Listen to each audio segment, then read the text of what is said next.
नमस्कार दोस्तों, स्वागत है आपका मेरे चैनल साइकोलॉजी विद रजनी में। दोस्तों, मैंने वीडियो के माध्यम से हमने लगभग 2 टॉपिक को कंप्लीट कर लिया था। एक था इंटेलिजेंस और दूसरा है पर्सनालिटी। हमने पर्सनालिटी को कल के वीडियो में कंप्लीट कर लिया था। आज हम लोग जो टॉपिक पढ़ेंगे वो बहुत ही इम्पोर्टेंट टॉपिक है एग्ज़ाम के पॉइंट ऑफ व्यू से, और उस टॉपिक का नाम है लर्निंग यानी कि अधिगम। अधिगम जो हमारे एग्ज़ाम के पर्पज़ से बहुत ही इम्पोर्टेंट क्वेश्चन है, और उससे रिलेटेड काफ़ी सारे क्वेश्चंस हमारे एग्ज़ाम्स में आते हैं। और बहुत सारे लर्निंग में ऐसे एमसीक्यू होते हैं जो बहुत ही ज़रूरी है उस एमसीक्यू आधारित प्रश्न को देखना और समझना और उसे लर्न करना। जैसे कि आप सबको पता है, टीआरई 4.0 का नोटिफिकेशन लगभग आ चुका है और फॉर्म भरने का डेट भी आ चुका है। तो हमारे पास अभी बहुत कम समय है, हमें कम से कम समय में अधिक से अधिक पढ़ना है और समझना है। तो मैं इस वीडियो के माध्यम से आपके सामने टू द पॉइंट मैं लाना चाहती हूँ। एक बुक, एक जो टॉपिक से रिलेटेड जितनी सारी बातें हैं वो अगर आप एक वीडियो में या फिर 2 वीडियो में अगर आप उसको देख लेंगे, समझ लेंगे, तो आपके लिए बहुत ही ज़्यादा फ़ायदेमंद होगा। वैसे तो बहुत सारे वीडियो हैं ऑनलाइन, बहुत सारी ऐसी कोर्सेज़ हैं ऑनलाइन, लेकिन ये सिर्फ़ हम लोग आपस में बैठकर पढ़ने के लिए मैंने ये वीडियो बनाती हूँ, ताकि आप भी देखो। ये बुक से रिलेटेड है, टोटली बुक से रिलेटेड है, और ये एनसीईआरटी बुक से रिलेटेड है। जो नोट्स जो आपको मैं पीडीएफ के माध्यम से दिखाती हूँ, और पहले भी जो मैं आपको पढ़ाती थी वो भी मेरे बुक से ही रिलेटेड है।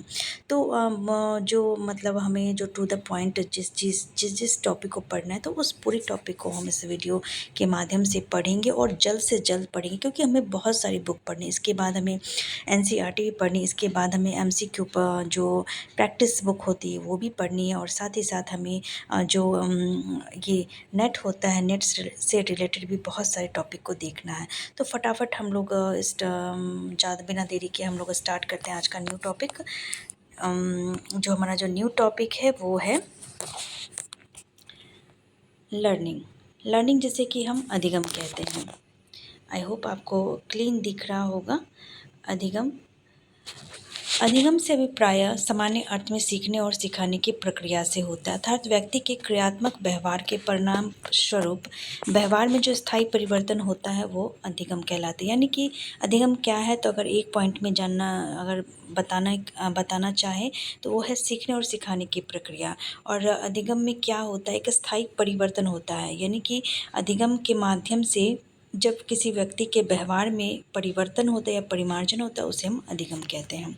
दूसरे अर्थ में अधिगम वह मानसिक प्रक्रिया है जब व्यक्ति तार्किक, वैचारिक, बौद्धिक, मानसिक, सामाजिक, नैतिक, आध्यात्मिक, धार्मिक और शैक्षिक रूप से उन्नति और विकास को प्राप्त करता है, और उसे हम अधिगम प्रक्रिया कहते हैं। यानी कि दूसरा अर्थ ये बताया गया है कि अधिगम वो मानसिक प्रक्रिया, क्योंकि अधिगम प्राप्त करने से तार्किक क्षमता की वृद्धि होती है, बौद्धिक क्षमता की वृद्धि होती है, मानसिक, सामाजिक और नैतिक रूप से व्यक्ति परिपक्व होता है, आध्यात्मिक रूप से व्यक्ति परिपक्व होता है, धार्मिक धर्म का पालन करना, धर्म के प्रति, धर्म के अनुसार आचरण करना, सच वो हमें शिक्षा के माध्यम से सिखाया जाता है, और इन सारी चीज़ों का पालन करके व्यक्ति अपनी ज़िंदगी में उन्नति और विकास को प्राप्त करता है।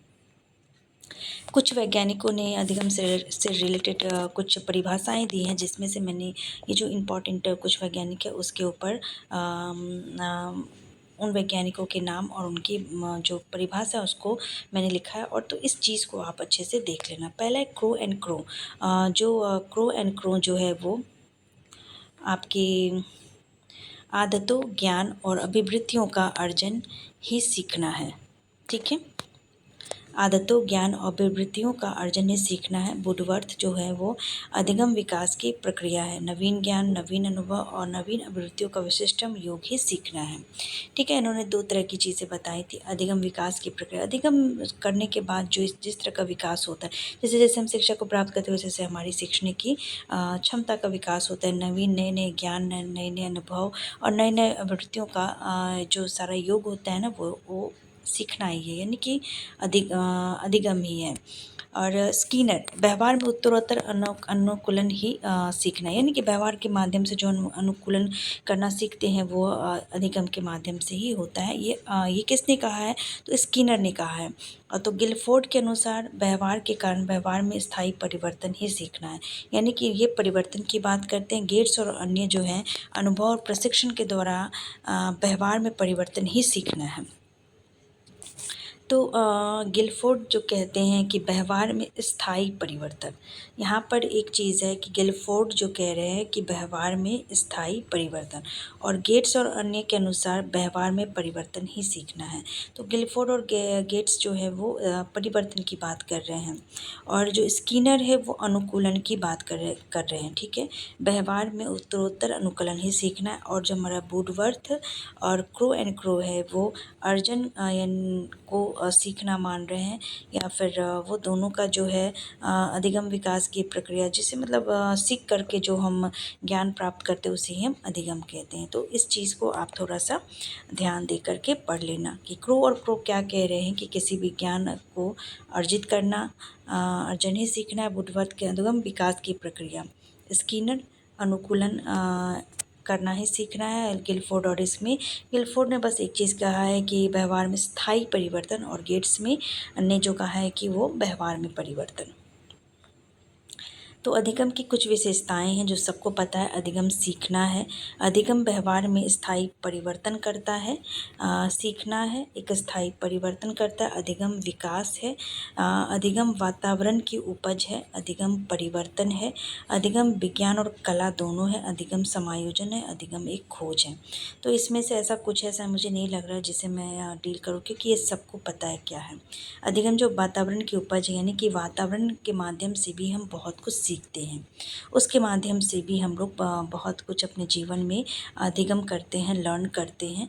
तो हमारा जो वातावरण होता है और शैक्षिक माहौल जो होता है, दोनों ही हमें सिखाने के लिए प्रेरित करता है। नेक्स्ट है हमारा अधिगम उद्देश्यपूर्ण होता है। तो ये भी इम्पॉर्टेंट है कि अधिगम क्या है। तो अधिगम जो है वो उद्देश्यपूर्ण होता है। अधिगम सकारात्मक और नकारात्मक दोनों होता है। यहाँ पर सकारात्मक और नकारात्मक क्या है कि अधिगम के माध्यम से हम अच्छी बातों को तो सीखते ही हैं, ताकि और साथ ही साथ नकारात्मक चीज़ें और सकारात्मक चीज़ें दोनों का डिफरेंस करना भी हम लोग सीखते हैं कि क्या चीज़ हम करके जीवन में गलत रास्ते पर चल सकते हैं, या फिर एक गलत इंसान के रूप में आगे बढ़ सकते हैं, और क्या चीज़ करके हम अपनी समाज में प्रतिष्ठा को प्राप्त कर सकते हैं। अधिगम दूसरों के प्रति उचित व्यवहार करने की कला है। ठीक है, अधिगम करके सीखना है। जो आज के जो एजुकेशन पॉलिसी है वो इस चीज़ की डिमांड करता है, अधिगम करके सीखने, यानी प्रैक्टिकली हम जिस चीज़ को अगर किसी चीज़ को करते हैं तो हम उस चीज़ को ज़्यादा सीखते हैं। उचित व्यवहार करना, हमें किसी के साथ कैसा व्यवहार करना चाहिए वो अधिगम ही बताता है। नेक्स्ट है हमारा, इसमें बहुत सारे रीज़न बताए गए हैं। तो अनुकरण द्वारा, अधिगम अनुकरण द्वारा होता है, ये भी सही है। हम दूसरों को देख करके उसका अनुकरण करके भी सीखते हैं। अधिगम देखकर सीखना है, यानी कि देखकर भी हम सीखते हैं। अधिगम शैक्षिक परिस्थितियों में संपन्न होता है, यानी शिक्षा का जहाँ माहौल है ना वहाँ पर अधिगम संपन्न होता है। अधिगम मूर्त और अमूर्त दोनों है। जिसे हम देख रहे हैं उससे भी हम सीख रहे हैं, जिसे हम नहीं देख रहे हैं, सोच विचार कर हमारे अंदर जब तार्किक करने की क्षमता हो जाती है, विचार करने की क्षमता हो जाती है, तो दोनों ही माध्यम से, मूर्त माध्यम से और अमूर्त माध्यम से, दोनों से ही हम अधिगम करना सीखते हैं। अधिगम परिपक्वता है, यानी कि जब हम जैसे जैसे हम अधिगम को प्राप्त करते जाते हैं वैसे वैसे हम परिपक्वता की ओर बढ़ते जाते हैं। अधिगम जो है वो उन्नति और विकास का मार्ग प्रशस्त करने की प्रक्रिया है।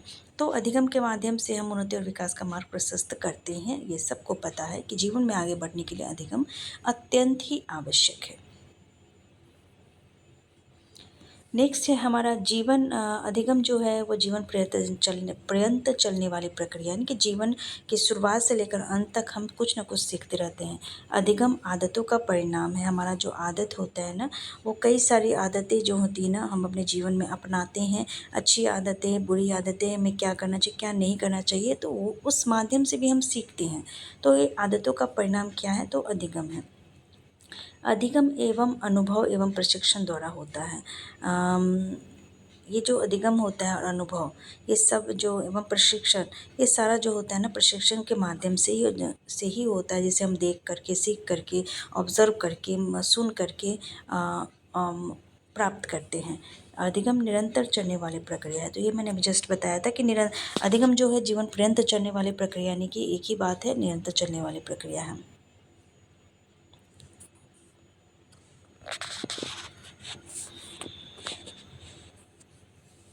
आरटीई सॉन्ग टन टन घंटी बजी आओ स्कूल चले। सिंगर सोनू निगम, निर्देशक जावेद अख्तर है और कब अपनाया गया तो 4 अप्रैल 2010 को। तो ये गाना आप सबने सुना होगा। आओ चलो आओ स्कूल चले हम, टन टन घंटी बजी आओ स्कूल चले हम। इस चीज़ को आप एक बार देख लेना कि ये कब अपनाया गया। ये आरटीई सॉन्ग है, राइट टू एजुकेशन, ठीक है। और इसके माध्यम से जो गाना है वो टन टन घंटी बजी आओ स्कूल चले हम, और इसके सिंगर जो है वो सोनू निगम है और निर्देशक हैं जावेद अख्तर। और कब अपनाया गया तो 4 अप्रैल 2010 को। ये इम्पॉर्टेंट, आपका ज़्यादा इम्पॉर्टेंट है कि 2010 को अपनाया गया 4 अप्रैल को। और इसके सिंगर कौन है तो सोनू निगम, निर्देशक जावेद अख्तर। और इस सॉन्ग का क्या नाम है, ठीक है। अब आरटीई क्या है? राइट टू एजुकेशन, शिक्षा का अधिकार अधिनियम क्या है? एक बार हम लोग इसको भी पढ़ लेते हैं।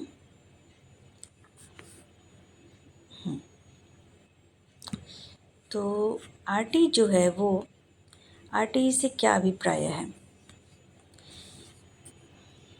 आरटीई 2009 की बात है। 2009 में लाया गया यह अधिनियम है जो शिक्षा का अधिकार अधिनियम कहलाता है। शिक्षा से अभिप्राय सामान्य अर्थ में सीखने सिखाने की प्रक्रिया से लिया जाता है, जबकि शिक्षा का मनोवैज्ञानिक अभिप्राय बालक के व्यवहार में परिवर्तन, परिमार्जन और सुधार करने से लिया जाता है। पर शिक्षा प्रत्येक व्यक्ति का मूल अधिकार है, यानी कि 42वां संविधान संशोधन 1976 में, यह 1976 में पहले राज्य सूची का विषय था, जिस पर कानून बनाने, नियमावली बनाने अथवा संशोधन एवं परिवर्तन करने का अधिकार राज्य सरकारी के पास सुरक्षित था, ठीक है। और 42वें संविधान संशोधन में इसे मतलब 1976 में शिक्षा को राज्य सूची से हटाकर समवर्ती सूची में रखा गया। यानी कि समवर्ती सूची क्या है न, वो राज्य और केंद्र दोनों में ही आता है। जो चीज़, जो विषय रखा जाता है वो समवर्ती सूची में है। उस पर किसी एक का अधिकार नहीं होगा, बल्कि दोनों ही जगह उसका बराबर होगा। तो इसे कब रखा गया तो 42वां संशोधन 1976 को राज्य सूची से हटा करके समवर्ती सूची में रखा गया। समवर्ती सूची से शामिल करने का अभिप्राय राज्य सरकार और केंद्र सरकार दोनों के समान हस्तक्षेप से लिया जाता है। तो शिक्षा का मूल अधिकार है, ये किसमें संशोधन किया था? 42वां संविधान संशोधन 1976, जिसमें कानून बनाने, नियमावली बनाने और संशोधन करने का पूर्ण अधिकार राज्य सरकार के पास थी। इसका अभिप्राय क्या होता है? परिवर्तन, परिमार्जन, संशोधन और सुधार करने से लिया जाता है। नेक्स्ट है कि शिक्षा के अधिकार अधिनियम 2009 के इस अधिनियम और एक्ट को सबसे पहले संसद के एक उच्च सदन राज्यसभा में 20 जुलाई 2009 को पेश किया गया था। तो ये भी एक इम्पॉर्टेंट कि शिक्षा का अधिकार अधिनियम, शिक्षा का, ये फिर नहीं हो रहा है मेरे से।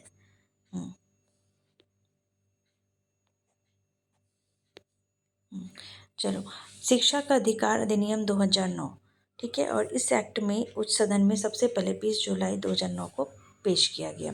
उसके बाद 2/3 बहुमत से यह बिल पास हुआ। ठीक 14 दिन बाद 4 अगस्त 2009 को लोकसभा में गया।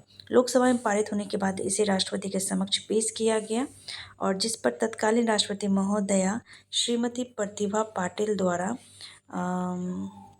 अपने विशेषाधिकार से 26 अगस्त 2009 को इस बिल पर हस्ताक्षर किया, और इसी दिन से यह संपूर्ण भारतवर्ष के लिए एक कानून बन गया।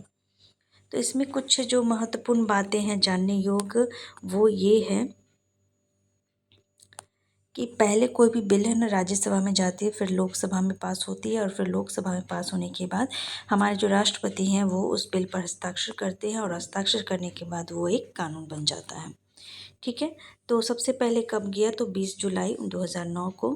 फिर उसके बाद राज्यसभा में कोई भी बिल 14 दिन तक रहती है। 14 दिन के बाद वो बिल पास होगा या नहीं होगा उसके बारे में बताया जाता है। ठीक है। उसके बाद 2/3 बहुमत से ये बिल पास हुआ, और ठीक 14 दिन बाद राज्यसभा में, मतलब लोकसभा में 4 अगस्त 2009 को पेश हुआ। इसके बाद राष्ट्रपति ने 26 अगस्त 2009 को इस पर हस्ताक्षर किया, और उसी दिन से संपूर्ण भारत में यह कानून बन गया। और भारत देश की जनता के सूचनार्थ 26 अगस्त 2009 को इसे बजट नोटिफिकेशन द्वारा प्रकाशित किया गया। तो बजट नोटिफिकेशन द्वारा कब प्रकाशित किया गया, तो 27 अगस्त 2009 को इसे बजट नोटिफिकेशन द्वारा प्रकाशित किया गया।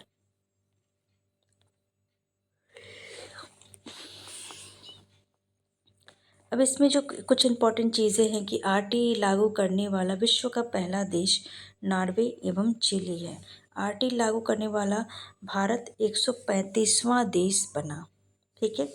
और आरटीई 2009 में कुल 7 अध्याय और धाराएं 38 अनुसूची 1 था। ठीक है। और इसमें जो इम्पोर्टेंट याद करने वाला है कि आरटीई लागू करने वाला पहला देश कौन सा है, तो नॉर्वे यानी चिली है।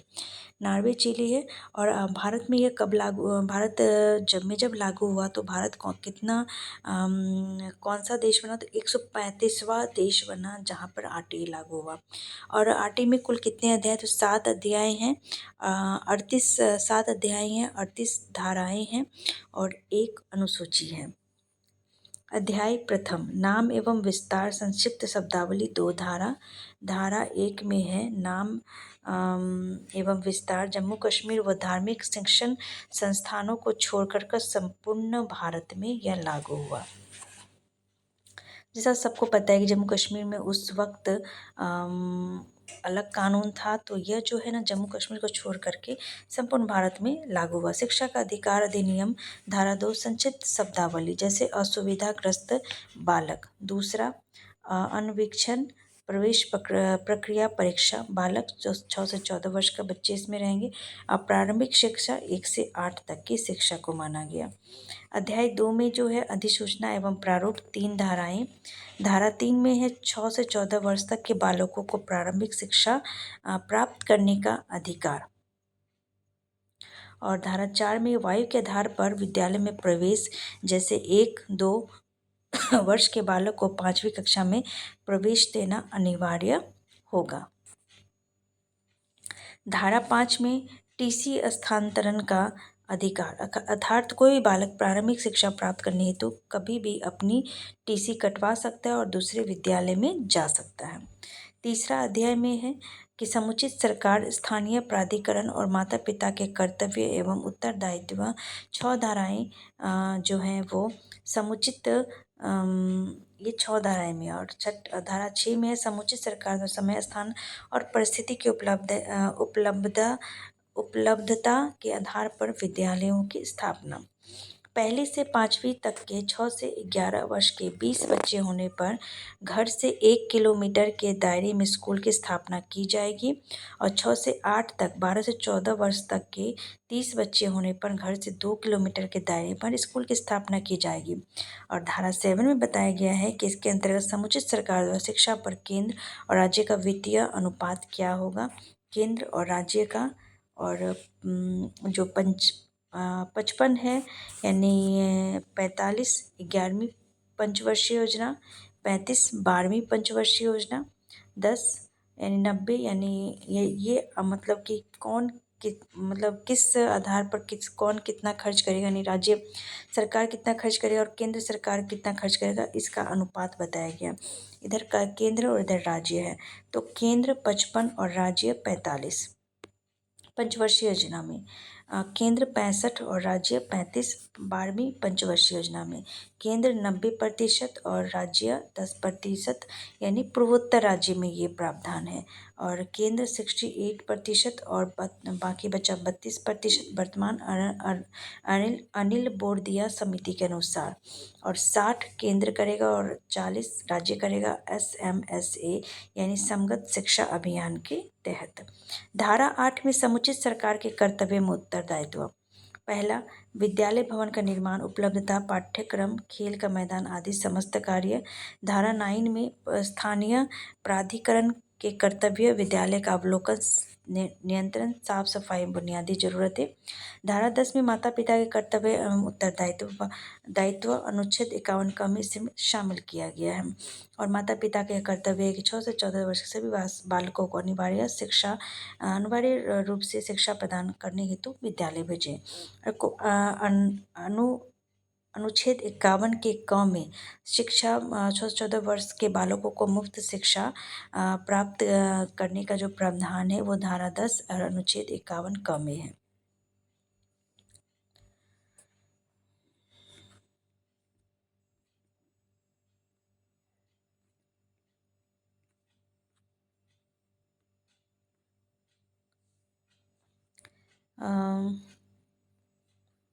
मैं कहाँ पे थी?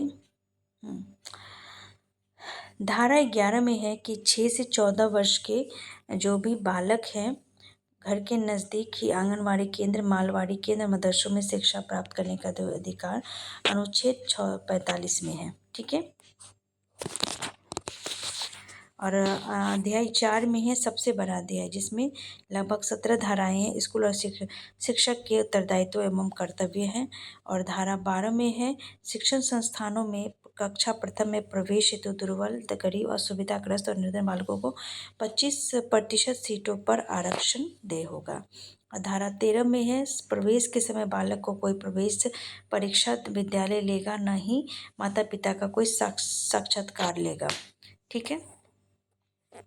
और प्रवेश परीक्षा लेने पर प्रथम बार 25,000 जुर्माना, दूसरी बार 50,000 और तीसरी बार बाल विद्यालय की मान्यता रद्द। चौथी बार कैपिटेशन फीस यानी विद्यालय की कुल राशि का 10 गुना जुर्माना वसूला जाएगा।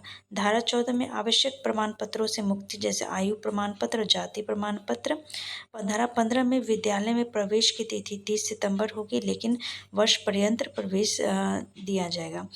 धारा 16 में प्रारंभिक शिक्षा पूर्ण होने तक विद्यालय बालक को न तो फेल कर सकता है और न ही विद्यालय से निष्कासित करता है।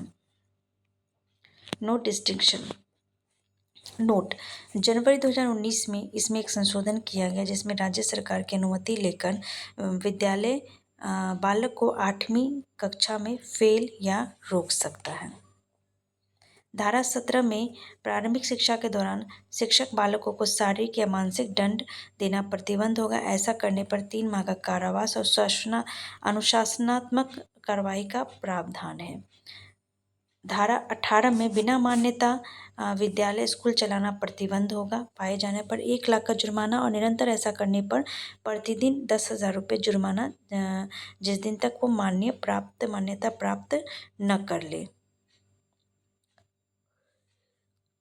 धारा 19 में विद्यालय के मानकी का निर्धारण, जिसमें विद्यालय भवन, खेल का मैदान, बालक बालिकाओं के लिए पृथक शौचालय, पानी की व्यवस्था, 4 दीवारी, प्रत्यक्ष कार्यालय कक्ष और रसोई घर आदि का प्रावधान। और धारा 20 के अनुसार केंद्र सरकार विद्यालय के मानकों को बदल सकती है और उसका लोप कर सकती है। धारा 21 में SMC का गठन, विद्यालय प्रबंधन समिति, कुल 16 सदस्य, कुल अभिभावक प्रतिशत 75% लगभग 12 और 12 सदस्य, महिला आरक्षण 50%, 8 महिलाएं, ST और SC का आरक्षण नियमानुसार। कुल सदस्य 12 हैं, कुल सदस्य 16 हैं और उसमें जो अभिभावक का प्रतिशत है वो 12 है और महिला का जो प्रतिशत है वो 8 महिलाएं यानी कि 50%। SC और ST का आरक्षण नियमानुसार एक अध्यक्ष अभिभावक, एक उपाध्यक्ष अभिभावक, एक सचिव हमेशा प्रधानाचार्य।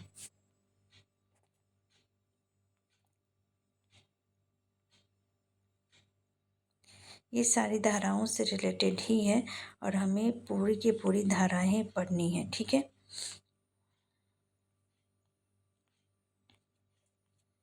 एक बार हम लोग देख लेते हैं कि हमें इसमें और कितना क्या क्या पढ़ना है। और एसएमसी की कार्यकारिणी की बैठक हर माह की अमावस्या को होगी। साधारण सभा की बैठक लगभग प्रतिदिन 3 माह बाद होगी। मुख्य बैठक वर्ष में 2 बार होगी। और जो है एसएमसी का पुनर्गठन प्रतिवर्ष 2 वर्ष बाद होगा। और कोरम गणपूर्ति का 1/3 33% सदस्यों द्वारा होगी। धारा 2 में एसडीपी का प्रावधान यानी स्कूल डेवलपमेंट प्रोजेक्ट विद्यालय विकास समयोजना और एसएमसी द्वारा संचालित होगा। त्रिवर्षीय होगा और उप योजनाओं में विभाजित हो गया। और धारा 23 में अध्यापकों की शैक्षिक योग्यता, पद और सेवा लाभ का प्रावधान रखा गया है। तो दोस्तों आज के वीडियो में इतना ही। हमने लगभग धारा 23 तक पढ़ा है। और ये चीज़ पढ़ने वाली नहीं है, याद करने वाली नहीं। इसको एक बार 2 बार देख करके देख लीजिएगा तो इससे आपको अपने आप लर्न हो जाएगा। इसमें बहुत सारी ऐसी चीज़ें हैं जो हमें देखनी है, समझनी है। तो इसे एक बार आप अच्छे से ज़रूर देख लेना तो आपको अच्छे से समझ में आ जाएगा। हमने लगभग 23 धाराओं को पढ़ा है। अगली बार हम लोग आगे की धाराओं को पढ़ेंगे और अच्छे से समझेंगे और जल्द से जल्द ख़त्म करने की कोशिश करेंगे। तो दोस्तों आज के वीडियो में इतना ही। अगर आपको मेरा वीडियो अच्छा लगे तो लाइक करें, सब्सक्राइब करें। कम से कम आप एक मैसेज तो करें कि आपको ये मेरा वीडियो कैसा लग रहा है। अगर आप कहीं से हैं और इसे देख रहे हैं तो प्लीज़ मुझे मैसेज करके बताइए कि मेरा वीडियो कैसा लगा। अगर आपको इसमें कुछ चेंजेस चाहिए तो वो भी मैं करूँगी। लेकिन प्लीज़ आप मेरे वीडियो को लाइक करें, सब्सक्राइब करें और कमेंट करें अगर आपको मेरा वीडियो अच्छा लगे तो। दोस्तों आज के वीडियो में इतना ही। मिलते हैं कल इसी टॉपिक से रिलेटेड हम लोग आगे की पढ़ाई करेंगे। तो मिलते हैं कल। धन्यवाद।